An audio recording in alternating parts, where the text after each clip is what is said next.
হরে কৃষ্ণা। মাধব গৌর হরিদাস চ্যানেলে আপনাদের সবাইকে স্বাগতম। আশা করি আপনারা খুব ভালো আছেন। ভগবানের কৃপায় আপনারা খুব ভালো থাকুন।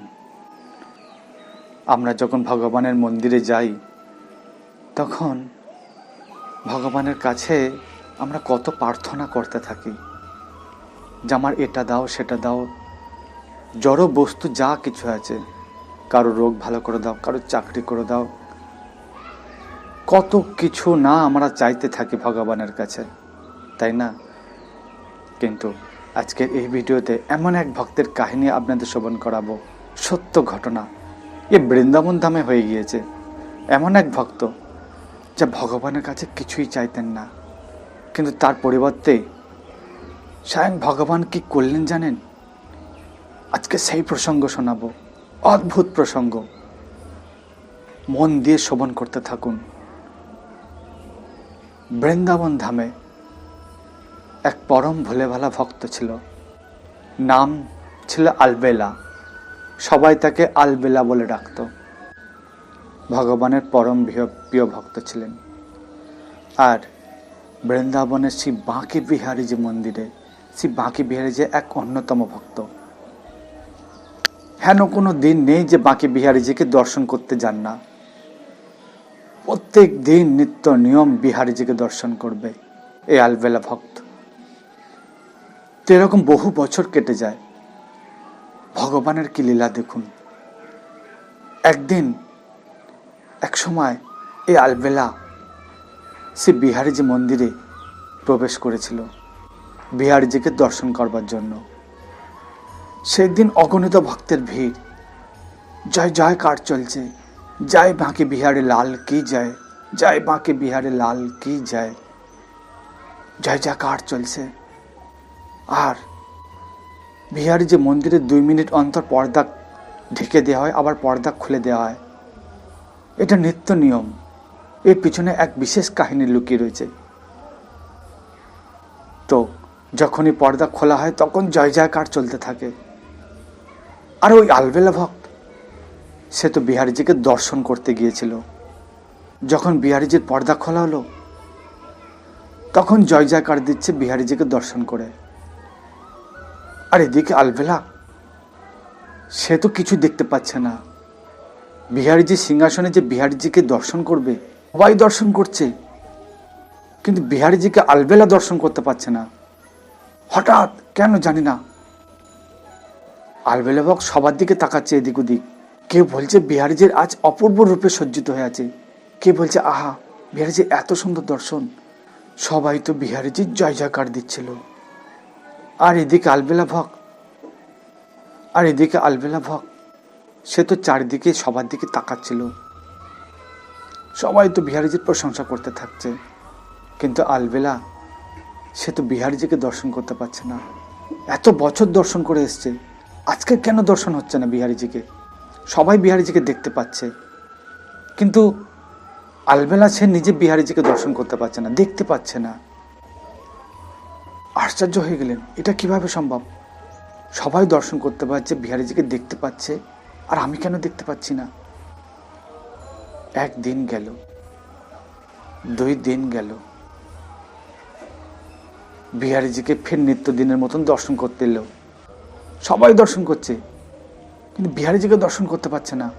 2 দিন হয়ে গেল। 3 দিনের মাথায় ওই ভক্ত যখন আবার এলেন তখন দেখছে তাও সবাই জয় জয়কার করছে, সবাই দর্শন করছে, সবাই আনন্দ ভজন করছে, কীর্তন করছে, কিন্তু আলবেলা ভক্ত সে বিহারীজিকে দর্শন করতে পারছে না। সে তো বিহারীজিকে চরণে প্রার্থনা জানাচ্ছে, হে প্রভু, হে বিহারীজি, এমন কি অপরাধ করেছি আমি যে আমাকে দর্শন দিতে চাইছেন না? আজ 3 দিন হয়ে গেল, কেন দর্শন দিতে চাইছেন না? আমার এমন কি অপরাধ হয়েছে আমাকে দর্শন দিচ্ছেন না? সবাই তোমার দর্শন করছে, সারা জগৎবাসী তোমায় দর্শন করার জন্য তোমায় দর্শন করে আনন্দ পাচ্ছে, তাহলে আমায় কেন দর্শন দিচ্ছেন না? যদি দর্শন না দাও তাহলে আমি ঠিক করে গেছি কিসের জন্য এই মানব জীবন। যার দর্শন করার জন্য চোখ পেয়েছি, যার দর্শন করার জন্য 2 পা পেয়েছি, যার দর্শন করার জন্য এই মানব শরীর লাভ করেছি, তো এই মানব শরীর যদি যাকেই দর্শন করতে পারবো না, তাহলে মানব শরীর রেখে কী লাভ হবে? আজ আমি যমুনার জলে ঝাঁপ দিয়ে আমি নিজেকে আত্মহত্যা করব। যার দর্শন লাভের জন্য এই মানব জন্ম, তাকে যদি দর্শন না করতে হয় তাহলে এই মানব জন্ম রেখে কী লাভ? হে বিহারীজি, তুমি যদি আজ যদি দর্শন যদি না দাও, তাহলে আমি যমুনার ঝাঁপ দিয়ে আমি আত্মহত্যা করব। আমি এই জীবন রাখবো না। আলবেলা ভক্ত বিহারীজিকে খুব অভিমান করে এই সমস্ত কথা বললেন আর যমুনার পাড়ে চলে এলেন যে জীবন আর রাখবো না। আশ্চর্য ঘটনা দেখুন, ওদিকে বিহারীজি তার হৃদয় টলে যাচ্ছে, আমার ভক্তকে দর্শন দিতে পারছি না। কিন্তু ঘটনা দেখুন কি হচ্ছে। যখন ওই আলবেলা ভক্ত যমুনার কাছে এলেন, যমুনার ঝাঁপ দেওয়ার জন্য তৈরি হচ্ছিলেন, তখন পিছন থেকে এক ব্যক্তি ডাকলেন, আরে ও মহারাজ, ও মহাত্মা, শোনো শোনো শোনো, তুমি কি করতে যাচ্ছ? আরে তুমি যমুনার জলে ঝাঁপ দেওয়ার আগে আমার কথাটা একবার শোনো, একবার আমার কথাটা শোনো।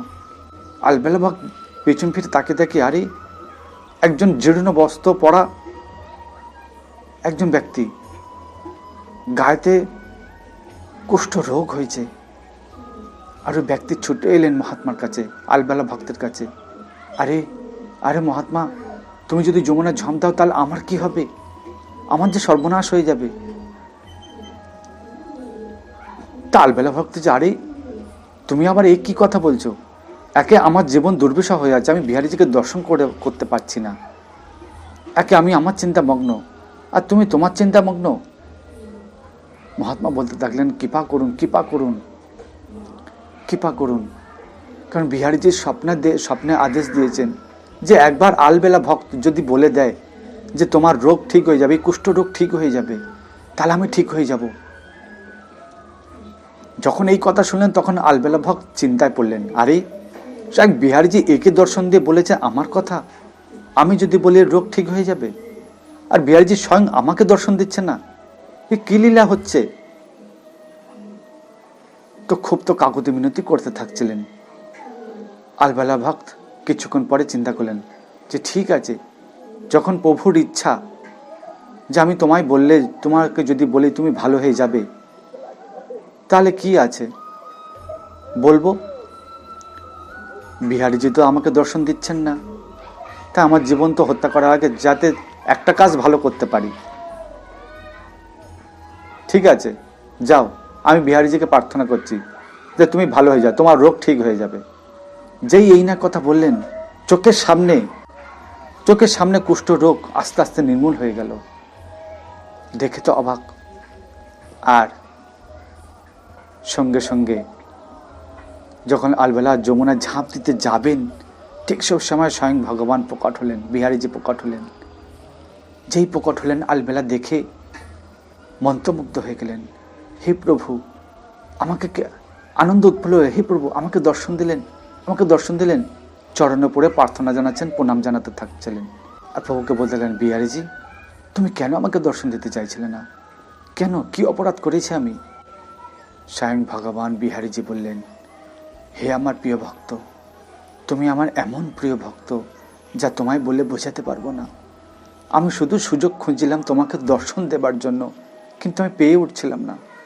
তুমি জানো, সারা জগৎবাসী কেবল আমার কাছে আসে তাদের দুঃখ কষ্ট প্রার্থনা জানাবার জন্য, তারা কিছু পাওয়ার জন্য আসে। তারা আমার কাছে তাদের মনের কথা জানায়, চাইতে আসে।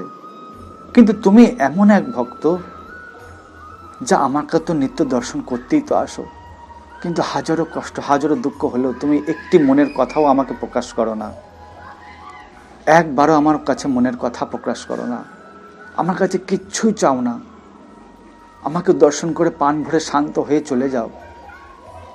তাই কিভাবে আমি তোমার দর্শন করি? আমি তো নিজেকে ঋণী হয়ে গেলাম তোমার কাছে। তুমি যে আমার ঋণের বোঝা চাপিয়ে দিয়েছো, তাই আস্তে আস্তে ঋণের বোঝা বাড়ছিল। যে এমন এক ভক্ত যার জীবনে কখনো কিচ্ছু চাইনি, সারা জগৎবাসী আমার কাছে চাইতে আসে, প্রার্থনা করতে আসে, সমস্যার সমাধান চাইতে আসে, কিন্তু তুমি এক মুহূর্তের জন্য কিচ্ছু চাওনি। তাহলে তুমি যে আমার ঋণের বোঝা লাগিয়ে দিয়েছো আমার ঘাড়ে, আমি তোমায় কিভাবে দর্শন দিতে পারি?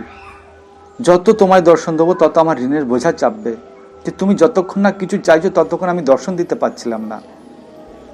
তাই আমি এক রোগীকে পাঠালাম, যার কুষ্ঠ রোগও সারল, আর আমি তোমায় দর্শন দিতে পারলাম। কারণ তোমাকে এই চাওয়াটা উচিত ছিল। যদি না চাইতে তাহলে তুমিও আমাকে দর্শন না করে দুঃখ পেতে, কারণ আমি তোমায় দর্শন করতে পারছিলাম না। আমার নিজের কষ্ট হচ্ছিল যে আমার এমন এক প্রিয় ভক্ত যে আমার কাছে কিচ্ছু চায় না। তাই একজনের রোগ তো ভালো হওয়ার ইচ্ছা তো প্রকাশ করলে আমার কাছে তো চাইলে তো একবার, আর যেই চাইলে তার মনস্কামনা পূর্ণ করলাম, আর সঙ্গে সঙ্গে আমি তোমায় ধরা দিলাম।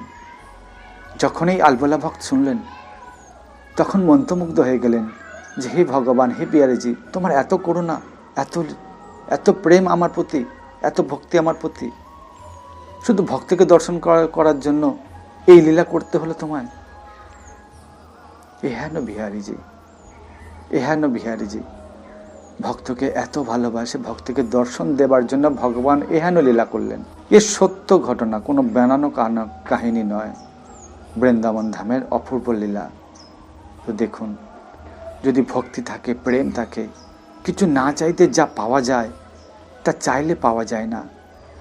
ভগবানের কাছে চাইতে নেই, কারণ অনন্ত কোটি ব্রহ্মাণ্ডের মালিক, তার কাছে চাওয়ার কিছু নেই। যদি চাইতে হয় কেবল ভগবানকে চান, কেবল কৃষ্ণকে চান, যাকে পেলে সব কিছু পাবেন, যার কাছে সমস্ত কিছু বর্তমান, যাকে চাইলে সে অচিরেই তোমাকে দান করবে। তোমার ইচ্ছা থাকুক আর না থাকুক, তার দান করতে থাকবে। কিন্তু তুমি যদি চাও তাহলে ভগবান যেটুকুনি তোমার জন্য দিয়ে রাখবে বলে মনস্থির করেছিলেন তার থেকে কম হয়ে যাবে। কথায় আছে না, जब भी भगवान देता है छप्पर फाड़ के देता है। তো যখন ভগবান দেয় তখন ঢেলে দেয়, আর যদি কেউ চেয়ে থাকে তাহলে সে সেইটুকুনিই পায়। তাই এই কাহিনী থেকে আমরা জানতে পারি, আমরা মন্দিরে যাই তো বটে, কিন্তু ভগবানের কাছে চাইতে নেই, কারণ তার কাছে প্রার্থনা করতে হয়, তাকে প্রশংসা করতে হয়। তোমার করুণাতে আমি জীবিত আছি, তোমার করুণাতে আমি সব কিছু করতে পারছি, কেবল তোমার করুণা, তোমার ভক্তি, তোমার প্রেমের দ্বারা সব কিছু সম্ভব হচ্ছে। তাই যেন তোমায় সেবা করতে পারি, তোমার সেই প্রেম ভক্তি লাভ করতে পারি। যখন এইগুলো চাইবেন তখন ভগবান চাইবে যে ও আমাকে ভালোবাসতে চাইছে, আর আমার ভক্তের কষ্ট দেখতে চাই না। এরকম হাজারো ঘটনা আছে, ভগবান ভক্তের কষ্ট দেখতে পারে না। তার কষ্টের সমাধান কিভাবে হবে তো ভগবান নিজেই ঠিক করে রাখেন। কেমন লাগলো এই কাহিনী? যদি ভালো লাগে বেশি করে শেয়ার করুন, আর ভগবানকে বুঝুন, প্রেম করুন, ভক্তি করুন, নিত্য আনন্দ লাভ করতে পারবেন। পূর্ণ সমর্পণ করুন। এই একটাই মাত্র দ্বার খোলা আছে ভগবানের কাছে ফিরে যাওয়ার জন্য। নয়তো 84 লাখ জনই রয়েছে, যার মাধ্যমে একবার ঢুকে গেলে অনন্ত জেল রয়েছে, সেই জেলে একবার যদি ঢুকে যায় নরক যন্ত্রণা ভোগ করতেই হবে, শাস্তি পেতেই হবে।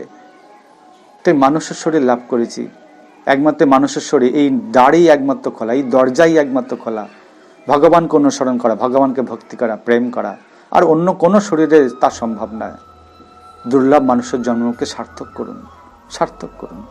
যদি ভালো লাগে বেশি করে শেয়ার করুন, আর এরকম সুন্দর সুন্দর লীলা কথা শুনতে চ্যানেলটিকে অবশ্যই সাবস্ক্রাইব করে রাখুন। দেখা হচ্ছে পরের ভিডিওতে। হরে কৃষ্ণা।